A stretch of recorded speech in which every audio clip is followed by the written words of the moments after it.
भारतीय पृष्ठ मध्य मानवीय चेतना मध्य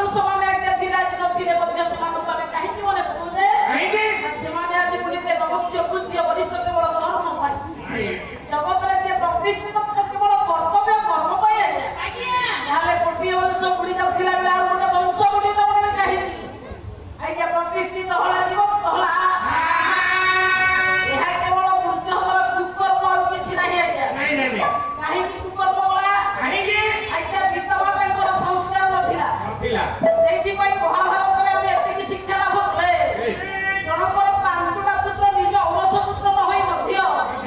ଅନ୍ୟ ପକ୍ଷରେ ପଡ଼ିତେ 100 ପୁତ୍ର ଜନ୍ମ ଦେଇଥିଲେ ଧୃତରାଷ୍ଟ୍ର 100 ପୁତ୍ରଙ୍କର ପଡ଼ିତେ ସଂସ୍କାର କାହିଁକି ହେଲାନି ନା ପୁତ୍ର ମୋହରେ ମଣିଷ ପଡ଼ିଲେ ମୋହଟା ଯୋଉଠି ରହେ ସେଇଠି ଜ୍ଞାନ ନାଶ ହୋଇଯାଏ ଯେମିତି ଭଉଣୀ କହୁଥିଲେ ଆସିଲେ ମଞ୍ଚ ମଧ୍ୟରେ ସବୁ ହଉଛି ମିଛ କେବଳ ଭଗବାନଙ୍କ ନାମ ହଉଛି ସତ୍ୟ ଏହା ପଡ଼ିତେ ବାସ୍ତବ କଥା କାହିଁକି ଭାଗବତ ଜଗନ୍ନାଥ ଦାସ ଲେଖିଲେ ଚାଲତ ମୋହ ଅଛି ବାସ ଜ୍ଞାନ କରେ ହ୍ରାସ ମଣିଷ ମନ ମଧ୍ୟରେ ମୋହ ଏଟା ପଡ଼ିତେ ଅଛି ସେ ପର୍ଯ୍ୟନ୍ତ ଜ୍ଞାନ ବିଜ୍ଞାନ ସବୁ ଆଜ୍ଞା ଧ୍ୱଂସ ହୋଇଯାଏ ସେଥିପାଇଁ ପୁତ୍ର କନ୍ୟା ନିଜେ ଜନ୍ମ କରନ୍ତୁ କିନ୍ତୁ ତାକୁ ସଂସ୍କାର ଦିଅନ୍ତୁ ଆଜ୍ଞା ଆଜିର ସନ୍ତାନ ମାନେ ଯଦି ଆପଣ ମାନଙ୍କର ଯେମିତି ଆଜ୍ଞା କ୍ରିକେଟ ମ୍ୟାନକୁ ଆଜ୍ଞା ଚିହ୍ନୁଛନ୍ତି ସେମିତି ଫିଲ୍ମ ଆକ୍ଟରକୁ ଚିହ୍ନୁଛନ୍ତି ସେମିତି ଭଗବାନଙ୍କୁ ଚିହ୍ନାନ୍ତୁ ଯେତେ ସବୁ ଅଭିଭାବକ ମାନେ ଅଛ ଇଏ ହଉଛନ୍ତି କୃଷ୍ଣ ଇଏ ହଉଛନ୍ତି ରାମ ଇଏ ଜଗନ୍ନାଥ ପ୍ରତ୍ୟେକ ଶିଶୁକୁ ଚିହ୍ନାନ୍ତୁ ଆଜ୍ଞା ସତ୍ୟ ଧର୍ମ ନ୍ୟାୟ ମାର୍ଗରେ ବୁଝାନ୍ତୁ ତାକୁ ବାପ ମା ମାନେ ଏତକ ସଂସ୍କାର ପିଲାମାନଙ୍କୁ ଦେବେ ସାବଧାନ କରିବେ ସେ ପିଲା କେବେ ହେଲେ ଖରାପ ପିଲା ହବ ନାହିଁ ଯଦି ପିତା ମାତାଙ୍କର ଶିକ୍ଷାଟା ବା ସନ୍ତାନକୁ ଶାସନରେ ଠିକ ଥାଏ ତାହେଲେ ସେ ସନ୍ତାନ ନିଶ୍ଚିତ ଗୋଟିଏ ଆଜ୍ଞା ଶୃଙ୍ଖଳିତ ମଣିଷ ହବ କୋଟିପତି ନ ହଉ ପଛେ ସମାଜରେ ତ ଗୋଟେ ଭଲ ଲବ୍ଧ ପ୍ରତିଷ୍ଠିତ ହେଇକି ବଞ୍ଚିବ ନା ସେଇଟା ହଉଛି ବଡ କଥା ଆଜ୍ଞା ସେଇଥିପାଇଁ କିନ୍ତୁ ଧୃତରାଷ୍ଟ୍ରଙ୍କର ଏତେ କଣ ନଥିଲା ଏମିତି ଆମେ ଜାଣିବା ନା ଗୀତାର ପ୍ରଥମ ଶ୍ଲୋକ ଆଣିବା ବୋଲା ଧର୍ମ କ୍ଷେତ୍ରରେ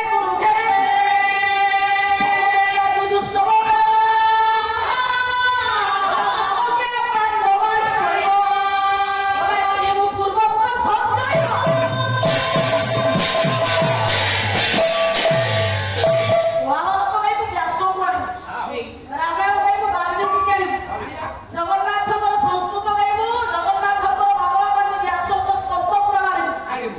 ଏଇ ପୁରାଣ ସବୁ ଗାଇଲେ କବି ଗାଇଲେ ସେ ପୁରାଣ ଓଜନ ବଢେ ଆଉ ଖାଲି ବାହ୍ୟ କବି ଗାଇବା ମୂଳ କବି ଛାଡ଼ିଦେବା କଣ ହବ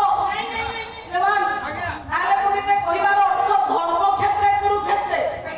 ଆଜ୍ଞା ଯେତେବେଳେ ମହାଭାରତ ଯୁଦ୍ଧ ଆୟୋଜନ କରାଗଲା ଆରମ୍ଭ କରାଗଲା ଭଗବାନ ବ୍ୟାସ କହିଲେ ୟା ନା ହବ ଧର୍ମ ଯୁଦ୍ଧ କାହିଁକି ନା ଯୋଉଠି ମୁଁ ହଉଛି ମୂଳ ମୋର ପିଲା ହଉଛି କିଏ ଧୃତରାଷ୍ଟ୍ର ପଣ୍ଡୁ ନା ଭାଇ ମୋ ସହିତ ବୃତ୍ତି କରିକି ଆଜ୍ଞା ଜନ୍ମ ଦେଲେ ଧୃତରାଷ୍ଟ୍ର ପଣ୍ଡୁକୁ ନିଜେ ବ୍ୟାସ ଯଦି ପୁଣି ତମର ଏହା ସତ୍ୟ ଯେହେତୁ ମୁଁ ହଉଛି ମୂଳ ବ୍ରହ୍ମ ଇଏ ସମଗ୍ର ପୂର୍ବଶ୍ୱର କାଳେ ଭବିଷ୍ୟତରେ କିଏ ଧର୍ମ ପରିବର୍ତ୍ତନ ଧର୍ମ କହିବ ଧର୍ମ ଯୁଦ୍ଧ ଲେଖିଲେ ଯୋଉଦିନ ବ୍ୟାସ ପଣ୍ଡିତେ ମହାଭାରତ ଯୁଦ୍ଧ ଆଜ୍ଞା ନିର୍ବାଚିତ କଲେ ନିଷ୍ପତ୍ତି କଲେ ହବ ବୋଲି ସେଦିନ ଆଜ୍ଞା ନିୟମ ଉପରେ ଯୁଦ୍ଧ ହବ ବୋଲି ସେ ସମସ୍ତଙ୍କୁ ପରାମର୍ଶ ଦେଲେ ଶୁଣ ଯୁଦ୍ଧର ନିୟମ କଣ ନା ସନ୍ଧ୍ୟା ପରେ ଯୁଦ୍ଧ ହେବ विशेष घोषणा माननीय सुधी समाज आज यही उच्च स्थान रुंडीभूत होता मोर समस्त भाई भौणी मान कबीर चौरा पालानुष्ठान तरफ आम समस्त को 700 गोटी भारत मुद्रा अर्पण कर ଏବେ ତ ପାଲା ଗାଇକି ଆସିଲୁ ଆଉ ସେ ଅନୁଷ୍ଠାନରୁ ବହୁତ କି ସୁନ୍ଦର ଖାଇବା ଆମର ଆସି ସାଙ୍ଗମାନେ ସବୁ ଆସନ୍ତି ଆଉ ଆମ 5 ଜଣଙ୍କର 500 ତମର 200 ଭାଗ ପାଇଲା 700 ଟଙ୍କା ବାପା ଅନୁଷ୍ଠାନ ଯଦି କର୍ମକର୍ତ୍ତା ଏମିତି ପଡ଼ିତେ ରହିବ ଅନୁଷ୍ଠାନ ନିଶ୍ଚିତ ବଞ୍ଚିବ ଅନୁଷ୍ଠାନ ବଞ୍ଚିଲେ ପାଲାକାର ବଞ୍ଚେ ଅନୁଷ୍ଠାନ ପାଲାକାର ଅଙ୍ଗାରେ ଜଡ଼ିତ ଆଜ୍ଞା ଆପଣଙ୍କୁ ଛାଡ଼ି ଆମେ ବଞ୍ଚିବୁନି ଆପଣ ଆମମାନଙ୍କୁ ଛାଡ଼ି ବଞ୍ଚିବେ ସେଇଥିପାଇଁ କିନ୍ତୁ ଅନୁଷ୍ଠାନ କର୍ମକର୍ତ୍ତା ଏମିତି ହେବା ଦରକାର କିନ୍ତୁ 8 ଦିନ ହେଲା କିନ୍ତୁ ତାଙ୍କର ଆହୁରି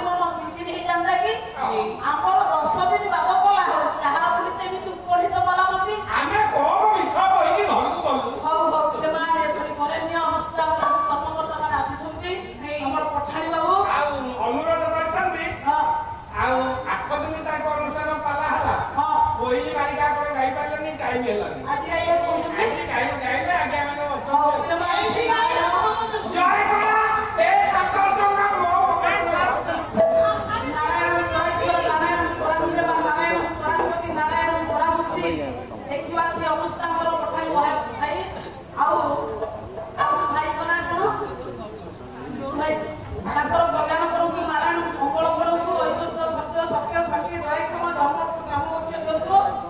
ଅନୁଷ୍ଠାନକୁ ସୁଦୃଢ଼ କରନ୍ତୁ। ତାଙ୍କର ଶ୍ରେୟସ୍କରେ ଲକ୍ଷ୍ମୀ ନାରାୟଣ ରହି ତାଙ୍କର ମନମୂର୍ତ୍ତି ଏମିତି ପାଲା ପ୍ରତି ଆହୁରି ଆଗ୍ରହ ପ୍ରକାଶ କରୁ ସର୍ବପ୍ରଭୁ ଆନନ୍ଦ କୁମାର।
ତ କଣ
ମଣ୍ଡଳିଆ କଳିତ ଦଳିତ ପୀତ ଦୁକୁଳିଆ କଳଙ୍କ ରହିତ କଳା କରଦିତ ସୁନ୍ଦର ମୁଖ ମଣ୍ଡଳୀ ଦୟାଧାରୀ ମହାରସିକିଆ ପୁଣିତ ମଣ୍ଡଳୀ କପଟ ଆୟୋଜନ କରି ଦେହକୁ ଭଗବାନ ଭ୍ରମରେ ପକାଇଲେ। ଆରେ ମା କହିଛି ବୋଲି ଉଲ୍ଲଗ୍ନ ହୋଇକି ଏଡେ ବଡ ପୁଅ ତୁ ମା ଆଗରେ ଠିଆ ହବ। ଶୁଣେ ଆଜ୍ଞା ରମ୍ଭାପତ୍ରକୁ ଆଭୂଷଣ କଲା। ରମ୍ଭାପତ୍ର ମାନେ କଦଳୀ ପତ୍ର ପ୍ରଭୁ ବତାଇ ଦେଲେ ସାଙ୍ଗେ ସାଙ୍ଗେ ପିନ୍ଧିଦେଲା। କଦଳୀ ପତ୍ରକୁ ଆପ୍ଲୁତ କରି ମା ପାଖରେ ପହଞ୍ଚିଲା। ରାଧାଇ କହିଲା ପଡିଗଲୁ କପଟରେ ତ କପଟି ମାଷ୍ଟର ସିଏ ତା କପଟରେ ପଡିଲୁ ଆଉ କଣ ହବ ସେଇ ତ ଜୀବନ ରହିଗଲା। ସେଇଥିପାଇଁ ଭଗବାନ ପଡିଲେ ଆଜ୍ଞା ସେଇ ଆଜ୍ଞା ପବିତ୍ରମୟ ପ୍ରଭୁଙ୍କର ଦୃଷ୍ଟି ଆଜ୍ଞା ସେଇଥିପାଇଁ ଭୀମକୁ ଆହ୍ୱାନ କଲେ। ସେ ଆମକୁ ଆଗେ ବାଡ଼େଇକି ଭାଙ୍ଗେ ଇଏ ଗୋଟିଏ କାରଣ ଆଉ ଗୋଟେ କାରଣ ଥିଲା ଆଜ୍ଞା ଯେତେବେଳେ ପୁରୁଷ ଭାବ ମଧ୍ୟରେ ସମଗ୍ର ମହାଭାଗ୍ୟାରୀ ପଣ୍ଡିତ ମାନଙ୍କ ସାମ୍ନାରେ ଅସହ୍ୟ ନାରୀକି ଆଜ୍ଞା ବିମର୍ଶନ କରାଗଲା। ଭଗବତ ଆଜ୍ଞା ନାରୀ ଜାତି ସମ୍ମାନ ସମସ୍ତଙ୍କ ମା ମାନଙ୍କ ପାଇଁ ଆଜ୍ଞା ଗୋଟିଏ ନାରୀ ଉଲ୍ଲଗ୍ନ ହବ ପ୍ରତ୍ୟେକ ନାରୀ ମାନଙ୍କ ସମାନତା ଭିତରେ ଅଛି। ଯଦି ଆଜ୍ଞା ଭରା ସଭା ତଳେ ଯଦି ଦୁର୍ଯ୍ୟୋଧନ ସାମ୍ନା ପାଖରେ ଦ୍ରୌପଦୀ ଉଲ୍ଲଗ୍ନ ହୋଇଯାଇଥାନ୍ତା ସମଗ୍ର ନାରୀ ମାନଙ୍କର ପଡ଼ିଲେ ସମ୍ମାନ ହଜିଯାଇଥାନ୍ତା।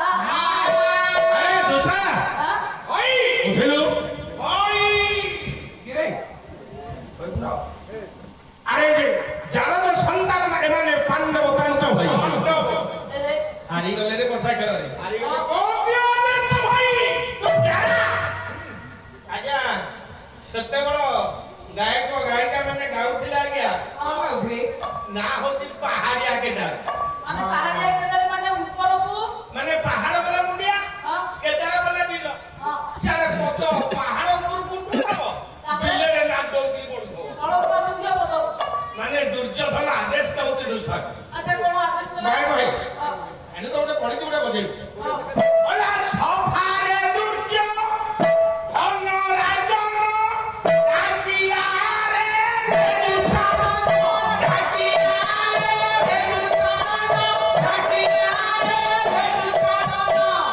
কাই দুর্যোধন আউ কো ভেগি বাড়াই থাকা কাই ডাকিলা কো ভেগি বাড়াইলা রাম পড়িলা বলা তু যাও বহন তেরো দ্রৌপদী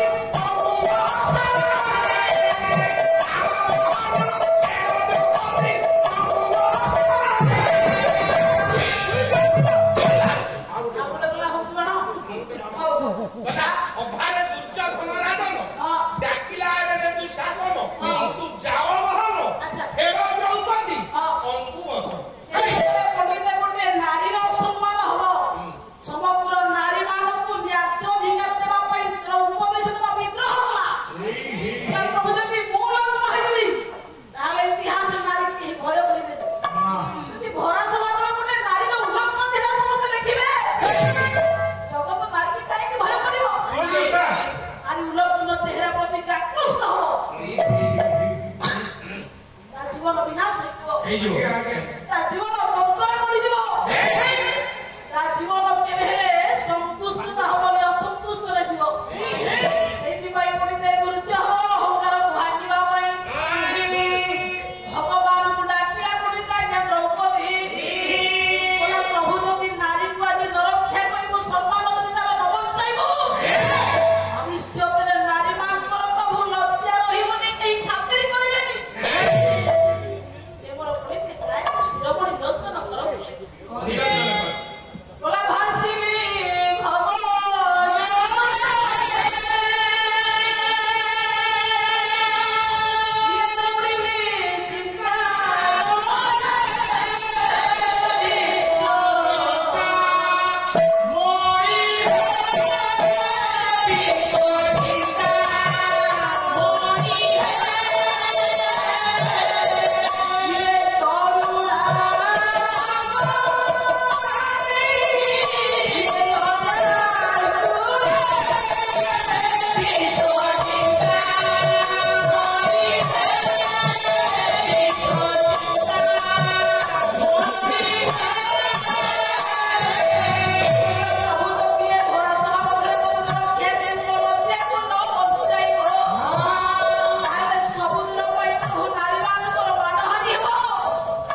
ହିଂସା ବନ୍ଧେରେ ପଡ଼ିଲା ନିଜେ ଚଳିଗଲା ପ୍ରତିଜ୍ଞା କଲା ଯୋଉ ଜାଦୁ ପରେ ତୁ ବସେଇବା ପାଇଁ ଦୁର୍ଯ୍ୟୋଧନ କହୁଛୁ ଦ୍ରୌପଦୀ କି ଭବିଷ୍ୟତରେ ସେ ଜାଦୁକୁ ବାଡ଼େଇବି ହାରି ନେବି ଆଉ ଦି ହାତରେ ଦୁଃଶାସନ ତାର ଅସ୍ତ୍ର ବିମର୍ଶନ କରୁଛି ସେ ବାହୁକୁ ଉତ୍ପାଦନ କରିଦେବି ଆଉ ତୁଷାରକ୍ତ ମଧ୍ୟରେ ଏ ଦ୍ରୌପଦୀର ମୁକୁଳି ତ ମେଳିକି ବାନ୍ଧିବି ରେ ଏହା ପଣ୍ଡିତ ମଣ୍ଡଳୀ ଭୀମଙ୍କର ପ୍ରତିଜ୍ଞା ଥିଲା ଏବଂ ଦୁର୍ଯ୍ୟୋଧନ ସେଦିନ ଭଗବାନଙ୍କର କପଟରେ ପଡ଼ି ମାର ଆଖି ଆଗରେ ରମ୍ଭାପତ୍ର ପଡ଼ିତେ ନିଜେ ଆବୃତ କରିବା ଦ୍ୱାରା ଜୀବନ ସେଇ ପବିତ୍ରମୟ ସର୍ବାଙ୍ଗ ଶରୀର ମଧ୍ୟରେ ନଥାଇ ଆଜ୍ଞା ଜାନୁ ପାଖରେ ଲିପ୍ତ ଭାବରେ ଥିବାରୁ ଭଗବାନ ଠାରିଲେ ଭୀମଙ୍କୁ ଆଜ୍ଞା ଯାଇକି ଦୁର୍ଯ୍ୟୋଧନ ଜାନୁକୁ ବାଡ଼େଇଲେ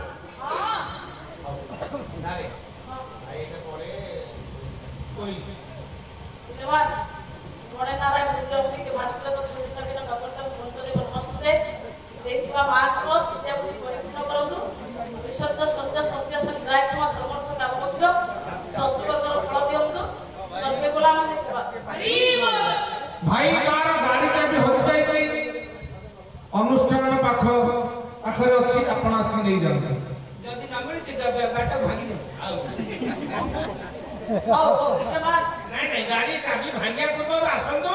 हम पाखु बर्तन हम पाखु चाबी नै जांतु तो गायक लोकनाथ परंपर कोइली मालिका ऊपर प्रत्येक अनुष्ठान रात्र होया आज्ञा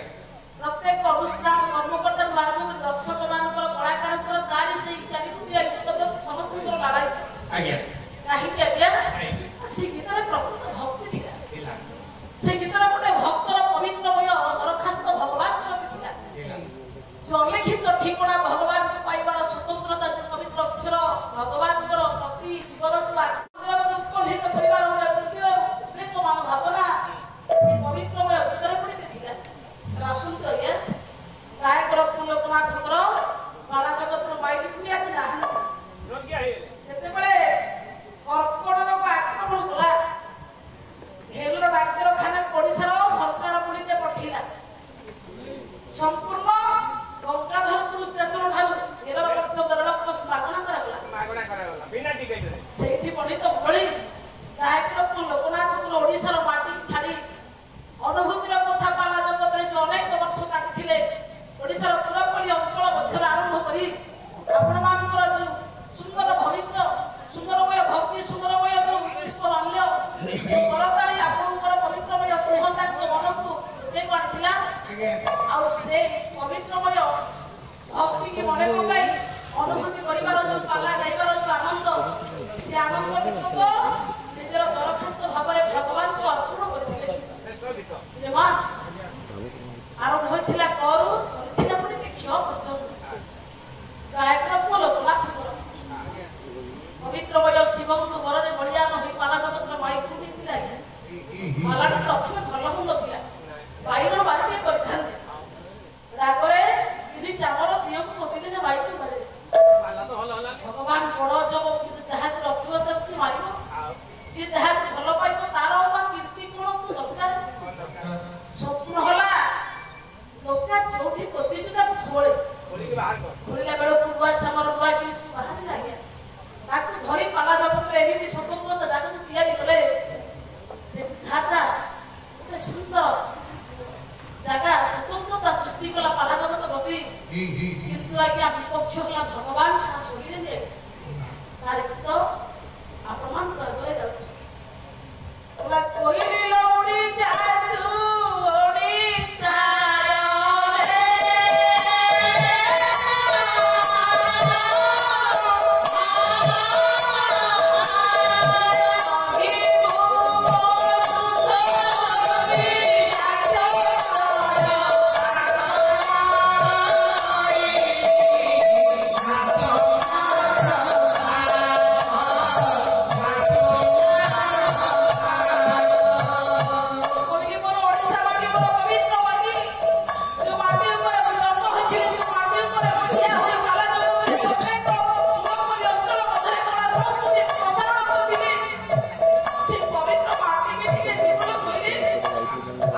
ସ୍ୱତନ୍ତ୍ର ଗାୟକ ନାହାନ୍ତି ସେଇ ରକମ ଗାୟକର ଲୋକମାନଙ୍କର ଏମିତି ଆଜ୍ଞା ରମଣୀୟ ଚେହେରା ଏମିତି ସୁନ୍ଦର ସୁଲଳିତ ସ୍ୱର ଅଛି ସେଥିପାଇଁ ପଣ୍ଡିତ ମଣ୍ଡଳୀ କଳାକାର ଜୀବନ ଯେତେବେଳେ କଷ୍ଟମୟ ଯନ୍ତ୍ରଣାମୟ ସମୟ ଆସେ ସେତେବେଳେ କେବଳ ମଞ୍ଚ ଉପରେ ଥିବା ଦର୍ଶକ ଆଉ ମଞ୍ଚକୁ ମନେ ପକାଇବା କିଛି ଆଜ୍ଞା ଯାଇଥିଲି ଅମୁକ ଗାଁକୁ ଅମୁକର ଲୋକମାନେ ମତେ ବହୁତ ଭଲ ପାଇଥିଲେ ସେଠି ମତେ ପୁରସ୍କୃତ କରିଥିଲେ ସେଠି ମତେ ପୁଷ୍ପମାଲ୍ୟ ଦେଇଥିଲେ ସେ ଅନୁଷ୍ଠାନ ବହୁତ ଭଲ ଦର୍ଶକ କେତିକି କେବଳ ମନେ ପକାଇ ଆଉ କିଛି ହେଲେ ନାହିଁ କଳାକାରର ତା ଜୀବନ ସ୍ମୃତି ସେତିକି ସେଥିପାଇଁ ଲୋକମାନଙ୍କର ସେଦିନ ଜୀବନର ପ୍ରତ୍ୟେକ ମୁହୂର୍ତ୍ତକୁ ମନେ ପକାଇ ଶେଷ ସଂକଳ୍ପ ଲେଖିଥିଲେ କହିଲେ ଯେତିକି ଦିନ ପାଲା ଗାଇଥିଲେ ଲୋକମାନେ ମତେ ଭଲ ପାଇଥିଲେ କିନ୍ତୁ ମୋ ପ୍ରଭୁ ଛଅ ମାତ୍ର ଏତେ କଷ୍ଟ ମତେ ଦବ କେବେ ଭାବିନଥିଲେ କହିଲି ଏଗୁଡ଼ା କହିଲି ଛଅ ଆସିବ କହିଲି ଯାତ୍ରାଏ ବଡ଼ କଷ୍ଟ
स्वामी माने सब घरे बसी दिबे अच्छा तम नारी माने हां काठरे बटुआ बाकी अच्छा बजार मार्केट करिवे सेटा भागी हो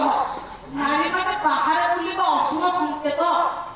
ठाकुई गला तीन एक पीरी की तीन हां कोणी जुगर सारे ज्ञानी माने सब अज्ञानी होइबे अच्छा अज्ञानी देखेबे बड्ड ज्ञानी ज्ञान काହାର खातिर नथिबा बढिबो अज्ञान भाउ चंद्र मंडल रे लोके बसिथिले थुके हेते राहुल चंद्र पुष्पकु जीवा बोली आज्ञा विज्ञान कहिथिले वर्तमान ताहे कार्यकारी दिला अल्लाह सुमार कहिले हां एक चौकुचारी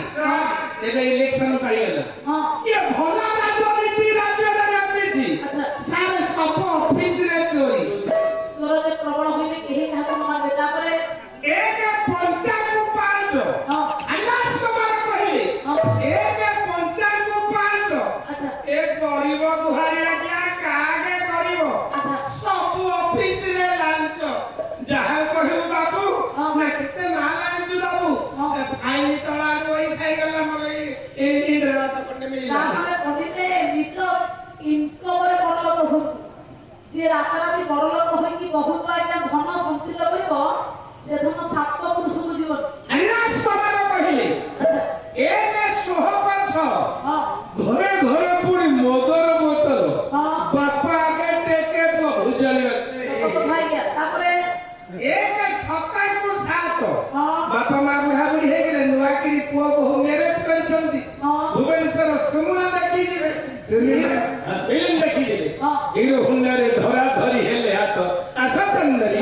लज्जा श्रम सब गलाय के गुरुजन मान को प्रणाम नाही भय नाही तापरे हरिदास कुमार कहिले ता माने हां एक ऑस्टाइल को 8 हां अविवाहित झियो हां कॉलेज रु फेरी सारिया मोबाइल रे रेकॉर्ड बोलो मु कॉलेज रे भलो पाइछि देख तो ज्वाइन फोटो कॉलेज पढुआ झियो माने भलो पाठ पढी योग्यवान होले ईश्वर ठीक जगह रे लगै दउबा झियो कहूची मां कहूची झियो को जातिटा को कहलु आकर कंगरा जातिगत काହାର जे नथिबो ठिकଣା गुपते साथीरे भक्ते नदी न चिन्हा केवल पढिले सब हिले एकाकार नथिबो बेदर विचार तापर ठीक କଥା कह हरिदास कुमार कहिले हां एक नय पुण्य हां ओए को पानी को पिलो रे पास कर दीपो केवल पढिले सत কথা तापर एक 10 को 10 हां बोले हरि बंधु अच्छा तम नारी को कथा रे हां हमें पुरुष बंधा कान धरि औटूट बस हो हो तने नारी माने उग्र है अल्लाह सुन हां तने नारी माने उग्र है ये पुरुष को हत्या करना करी रे फुला होई ना करे रह अरे परपुरुष रमी आय परपुरुष रमी मा तो होइता करियो से रविवार म सेटा ग्रहण करबा कहिला तामरे कहते आइला दिन पर डाली अलण है आइतला हां गोटा धक्काटा पकाई देली हां कहला अरे तोइता तू मला मोर केते होइता ए ध्यान करने गाली होइता ध्यान करने ओ ओ इलमान ताहले पंडित मंडळी नारी मानकर शिरोमणि पार्वती हेले मध्य स्वर्गपुर सभारे मद्यपान कले लोक चेहरा देखिथिले बोली